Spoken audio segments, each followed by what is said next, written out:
Hey, what's up, guys? Thought I would come to you with another overdue library book or stack of library books.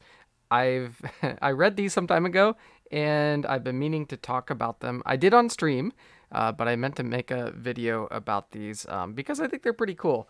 So, Blam by Tsutomu Nihei, uh, or Blame, as I thought it was called, but it's actually pronounced Blam.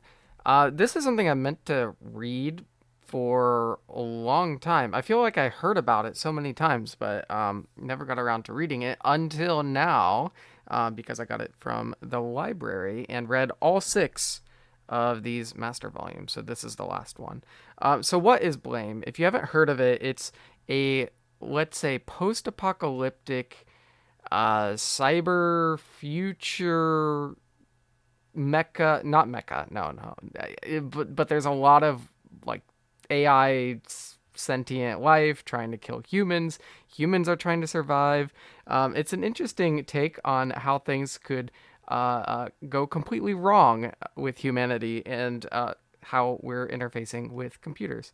So the basic idea, and I'm not really spoiling anything, is that humanity built this, like, let's say, Jupiter-sized megacity. The city could add on to itself. It could do whatever you wanted, and the humans could just keep building it and like give instructions and live their lives. Live their best life. Well, they very much did not live their best lives because a virus got loose that caused the computers, the system, to kill anyone that did not have something called the net terminal gene. Uh, so basically, all of humanity was killed, as far as we know.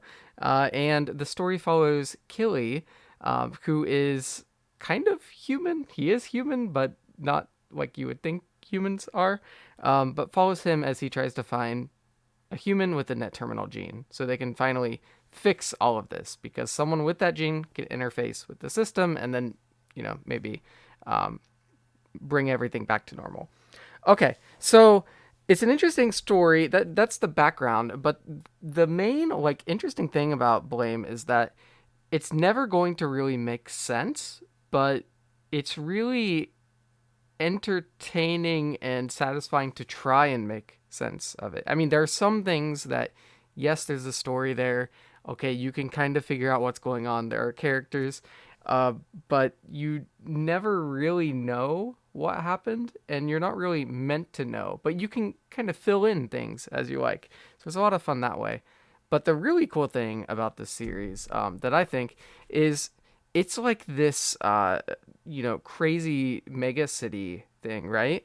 And just imagine you're walking around a city the size of Jupiter, and I mean that like literally. Like, how long would it take you to walk from one end to the other? Um, there are scenes in this story where he spends hundreds or thousands of years walking through like very huge structures. And there are some open areas that are like like 1,000 kilometers long. Yeah, so it's the scale of this is really impressive. Yeah, there's there's some flashbacks. The ending just gets real weird, but it kind of gives you a there is a sort of positive, hopeful ending. But yeah, look at this like architecture, this place. That's a really cool thing about his art style. Uh, but yeah, you're just gonna follow the story of Killy as he goes through this place. Um, and I really recommend reading the manga before you watch this DVD. Or well, I guess it's on Netflix. I borrowed the DVD because I didn't realize it was on Netflix. But um, Blam, there's a movie. I think it came out 2017.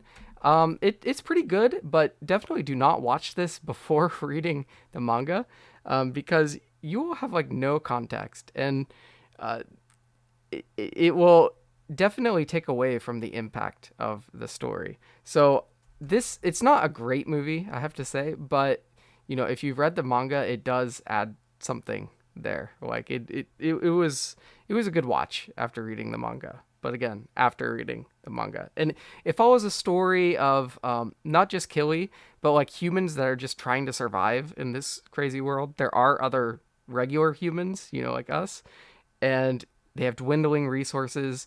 They're just trying to get by. Never really know how the next day, week, year is gonna be.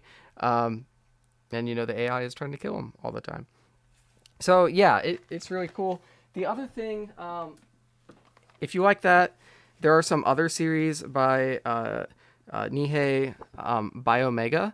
These are really fun, and especially if you like zombie type stories, because this is basically like zombies, end of the world virus, but in a sci-fi kind of way, because technology is very advanced.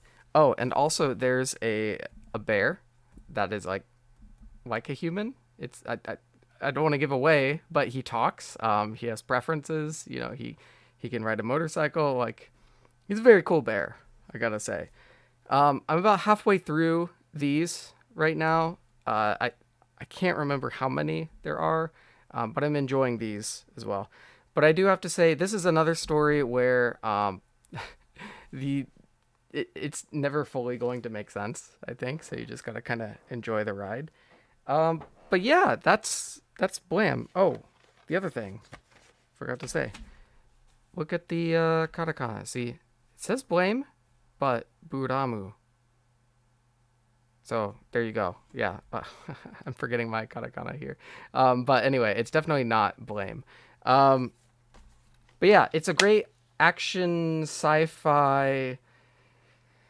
Really mess with your mind and think about different scales and try to conceive that in your meat brain type of series and set of books. And I really like his style, so I think I'm gonna stick with it. Maybe I'll check out Knights of Sidonia at some point because that's another thing I've heard of for a long time and hadn't checked out. So yeah, we'll see. But I thought I'd share that with you guys.